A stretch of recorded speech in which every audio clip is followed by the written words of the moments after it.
हमें है आपकी सेहत का ख्याल, इसलिए हर रोज लेकर आते हैं हम आपके लिए न्यूज 24 का खास प्रोग्राम संजीवनी। मैं हूं आपके साथ रोमिता तिवारी और मेरे साथ हैं जाने माने आयुर्वेदाचार्य डॉक्टर प्रताप चौहान। डॉक्टर चौहान, बहुत स्वागत है आपका कार्यक्रम में। थैंक यू जी, नमस्कार। पेट में हमेशा रहता है भारीपन, गैस, एसिडिटी और बदहजमी से रहते हैं परेशान, तो हो जाएं सावधान। कमजोर पाचन कर देगा आपको बहुत बीमार। जानिए पाचन को दुरुस्त रखने की संजीवनी डॉक्टर प्रताप चौहान से। संजीवनी में कई बार डॉक्टर चौहान ने अपच, बदहजमी, एसिडिटी और कब्ज को हल्के में ना लेने की सलाह दी है, क्योंकि मामूली से दिखने वाली पेट की ये दिक्कतें बड़े बड़े रोगों की शुरुआत का कारण बन सकती हैं। अगर आपका भी पाचन कमजोर है, अगर आपका भी खाना नहीं पचता है, तो आज संजीवनी जरूर देखिए, क्योंकि इतने समय से जिस बात को आप नजरअंदाज कर रहे हैं वही आपकी बीमारी का कारण बन सकता है। डॉक्टर चौहान, सबसे पहले तो यही बताइए कि जो अपच की समस्या है, एसिडिटी की जो समस्या है, इसका मूल कारण क्या है? देखिए, सबसे पहले तो मैं कहूंगा कि बहुत अच्छा विषय आपने लिया है, क्योंकि मैं बार बार इन चीजों पर बहुत जोर दे के बताता हूं कि जो हमारा पाचन है, जो हमारा डाइजेस्टिव सिस्टम है, जिसको हम आयुर्वेद में अग्नि कई बार बोलते हैं, पाचक अग्नि, ये बिल्कुल जो है ठीक रहना चाहिए। और बहुत सारे ऐसे लोग हैं जिनको ये मालूम ही नहीं होता कि उनका पाचन कमजोर हो चुका है, क्योंकि जो लक्षण होते हैं उनको लोग समझते हैं कि ये तो कॉमन प्रॉब्लम है, ये तो होता रहता है, सभी को होता है। और आयुर्वेद में इसका जो है बहुत एक इम्पोर्टेंस है, जो हमारा पाचन है। ऐसा आपने बार बार सुना होगा, हम कहते हैं कि भाई सभी रोग पेट से शुरू होती है, यानी कि पेट यदि आपका खराब हो गया तो वहां से कई तरह की प्रॉब्लम आपको शुरू हो जाएंगी, कई सीरियस प्रॉब्लम भी आपको शुरू हो जाएंगी। क्या लक्षण है इसको थोड़ा समझ लीजिए।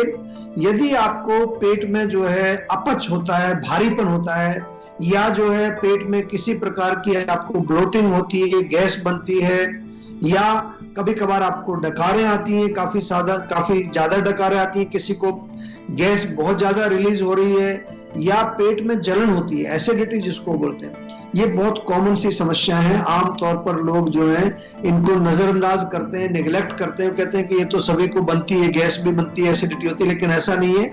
नॉर्मल कंडीशन में ये नहीं होना चाहिए। जब आपका पाचन ठीक होगा तभी ये लक्षण नहीं होने चाहिए। हाँ, कभी कभार आपको थोड़ी बहुत कोई गैस बन जाए, वो एक अलग चीज है, लेकिन रेगुलर बेसिस पर यही नहीं। कई लोगों को पेट में दर्द होता है, मोशन जाते समय पेट में मरोड़ आती है, और अक्सर लोग शिकायत करते हैं कि एक बार में पेट साफ नहीं होता, यानी कि दिन में कई बार उनको जाना पड़ता है पेट साफ करने के लिए। कुछ लोग तो सुबह सुबह ही 2-3 बार जाते हैं। और इसके अलावा कॉन्स्टिपेशन यदि आपको रहती है, यानी कि स्टूल आपका बहुत हार्ड होता है, या किसी दिन आपको मोशन आता ही नहीं है, ये तमाम लक्षण जो है आपके पाचन को कमजोर होने का एक लक्षण है।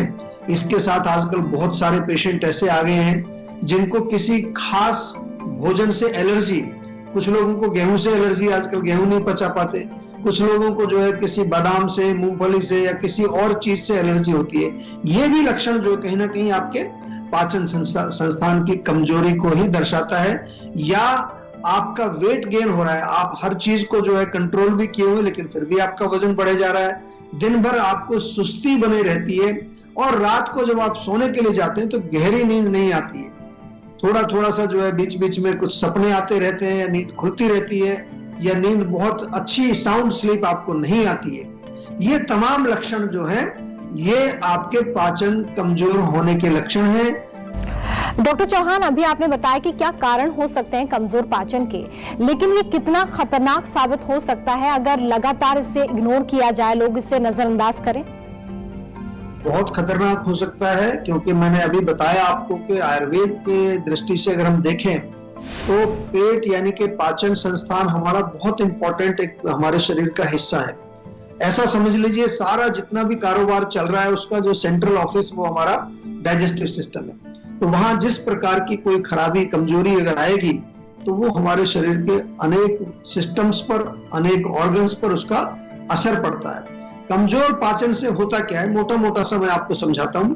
कमजोर पाचन यदि रहेगा तो भोजन ठीक से पचेगा नहीं, और भोजन जब आपका नहीं पचेगा तो जो बिना पचा हुआ भोजन है उससे एक टॉक्सिक मटेरियल बनता है जिसको आप जानते हैं सभी लोग, मैं बार बार बताता हूं, जिसको हम कहते हैं आम। और मैं ये भी कहता हूं कि जहां पहुंच गया आम हो गया काम तमाम, यानी कि शरीर के जिस हिस्से में भी यह आम पहुंचेगा अनेक प्रकार के रोग पैदा करेगा। अगर हम केवल पाचन संस्थान डाइजेस्टिव सिस्टम की ही बात करें तो वहां पर आपको जो है पेट से शुरू करें तो वहां पर हाइपर एसिडिटी होती है, फिर वहां अल्सर हो जाते हैं, पेट में सूजन हो जाती है। ऊपर को जो आपका एसिड आता है रिफ्लक्स, जिसको कि गर्ड या GERD डॉक्टर लोग बोलते हैं, या फिर जो है पेट के अंदर कई बारी जो है दर्द भी होने लगता है, वहां कई बार अल्सरेशन होकर के वहां पर काफी ज्यादा जख्म भी बन जाते हैं। इसके अलावा थोड़ा नीचे जाएं, छोटी आंत में जाएं, जिसको आयुर्वेद में हम ग्रहणी बोलते हैं, वहां पर भी जो है कई प्रकार के रोग होते हैं। अगर आपका वहां एब्जॉर्प्शन ठीक नहीं है पाचन की कमी से, तो वहां पर जो डॉक्टर लोग आपको बताएंगे आपको IBS हो गया है, या आपको कोलाइटिस हो गया है, या एक डिजीज बोलते हैं IBD, इंफ्लेमेटरी बाउल डिजीज, आगे चल के अल्सरेटिव कोलाइटिस, क्रोन्स डिजीज, या फिर जो है एलर्जी का मैंने जिक्र किया आपको, सीलियक डिजीज होती है जिसको कि गेहूं नहीं पचता, ग्लूटेन नहीं उनको पचता है। कॉन्स्टिपेशन आपको हो सकती है अगर आपका पाचन कमजोर है। कॉन्स्टिपेशन के साथ साथ हेमोराइड्स यानी कि पाइल्स जिसको कहते हैं, ब्लीडिंग पाइल्स आपको हो सकते हैं। किसी को डायरिया हो जाता है, यानी कि उनका जो खाना ठीक से एब्जॉर्ब नहीं होता है, आंतें कमजोर हो जाती है। पेट में या आंतों में इन्फेक्शन भी हो सकता है यदि आपका पाचन यदि कमजोर है। और इसके अलावा इंटेस्टाइन में ब्लॉकेज या आंतों का कैंसर, कोलन कैंसर बहुत कॉमन प्रॉब्लम है, लेकिन जब हम आयुर्वेद में जब देखते हैं तो कहीं ना कहीं इसका रूट कहां शुरू होता है, कमजोर पाचन। तो कमजोर पाचन को इग्नोर बिल्कुल नहीं करना है। आप ये समझ लीजिए कि ये आपके शरीर का मेन सिस्टम है। आज मॉडर्न साइंस ने भी ये मान लिया है कि जो हमारा गट है, उसको गट बोलते हैं हम लोग, उसमें बैक्टीरिया की बात करते हैं, कई तरह की बातें करते हैं। और यहां तक भी सिद्ध हुआ है कि हमारा ये जो गट है यानी कि डाइजेस्टिव सिस्टम है, इसका हमारे माइंड से भी बहुत क्लोज कनेक्शन है, यानी कि हमारा जो नर्वस सिस्टम है उससे इसका बहुत क्लोज कनेक्शन है। यही कारण है कि जब जब आपका माइंड रिलैक्स नहीं होगा, आप बहुत ज्यादा एंजाइटी में होंगे, डिप्रेशन में होंगे, तनाव में होंगे, तो आपका तुरंत पेट खराब हो जाता है। संजीवनी दर्शक विवेक हमारे साथ गुरुग्राम से जुड़े हुए हैं, उनसे बात करेंगे। बहुत स्वागत है विवेक जी आपका, पूछिए अपना सवाल।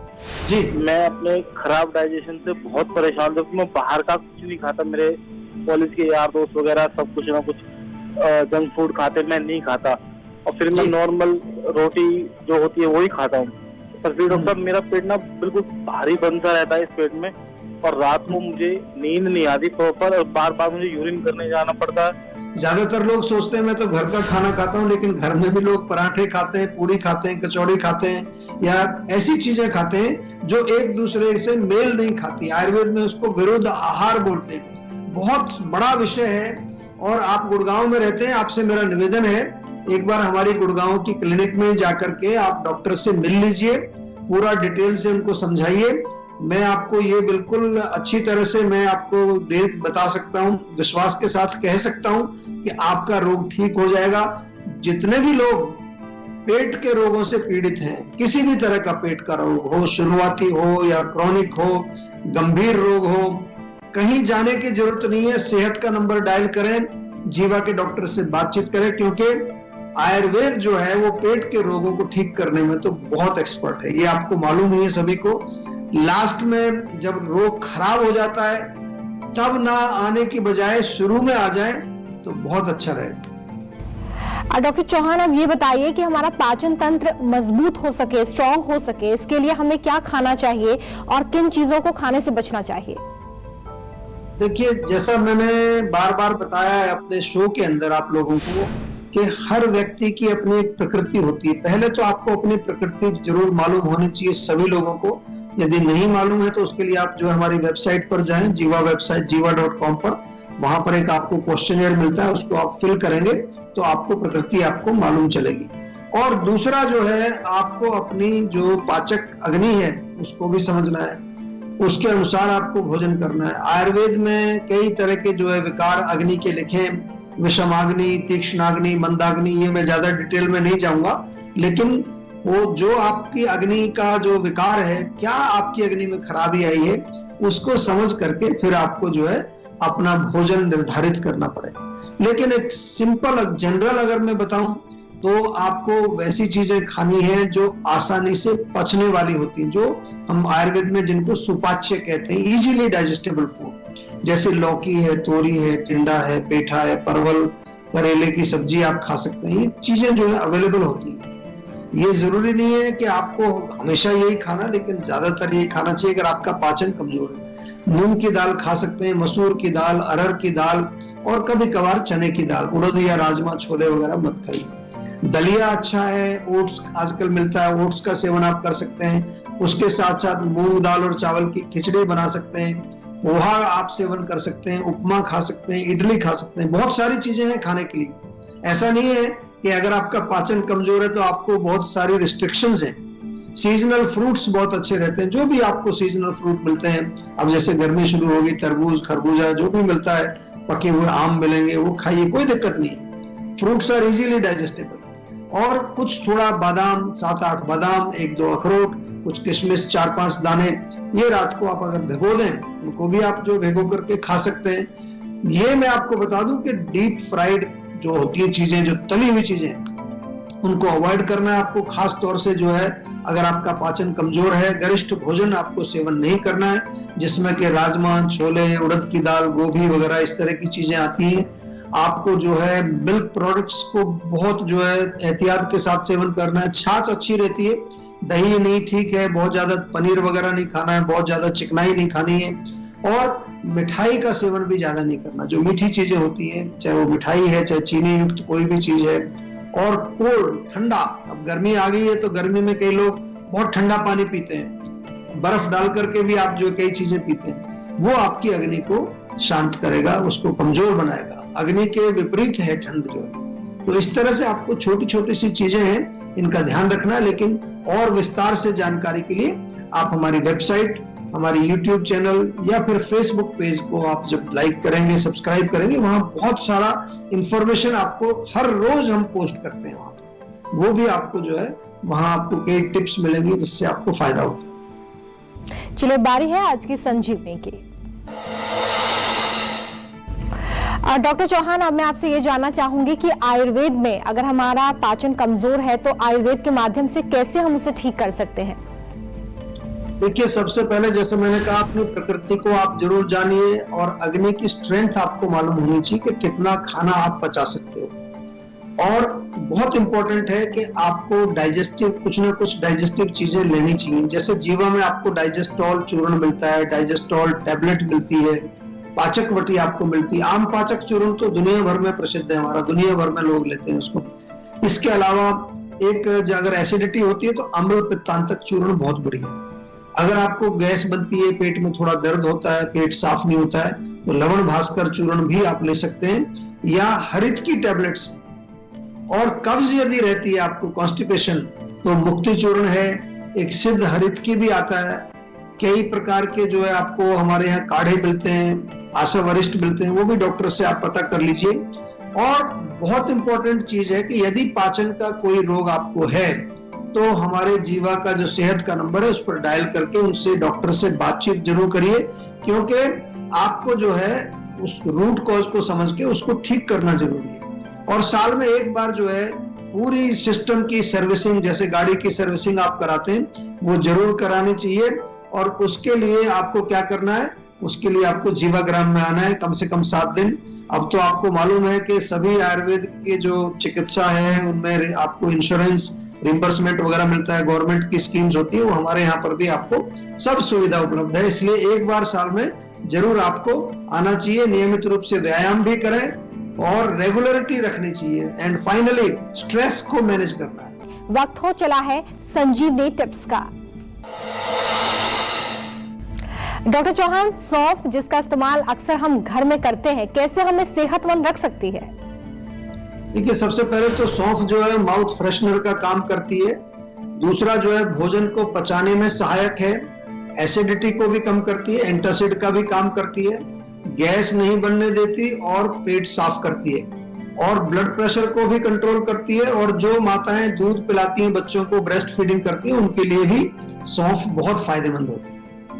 डॉक्टर चौहान, बहुत शुक्रिया इतने अच्छे हेल्थ टिप्स हमारे दर्शकों को देने के लिए। बहुत बहुत धन्यवाद जी।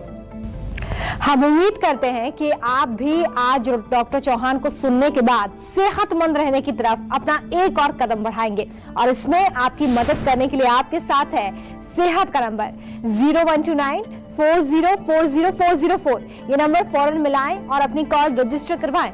आप हमें ईमेल भी कर सकते हैं। हमारा ईमेल आईडी है info@jiva.com।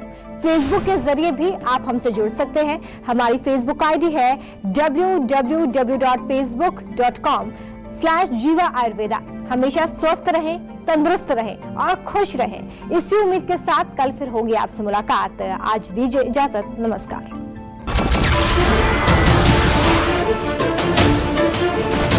नमस्कार, मैं हूं मानक गुप्ता। अगर आपको हमारा ये वीडियो पसंद आया हो तो इसे लाइक और शेयर जरूर करें, और हां, हमें सब्सक्राइब और फॉलो करना ना भूलें ताकि आप देश और दुनिया की कोई खबर मिस ना करें। तो जुड़े रहिए हमारे साथ और देखते रहिए न्यूज़ 24।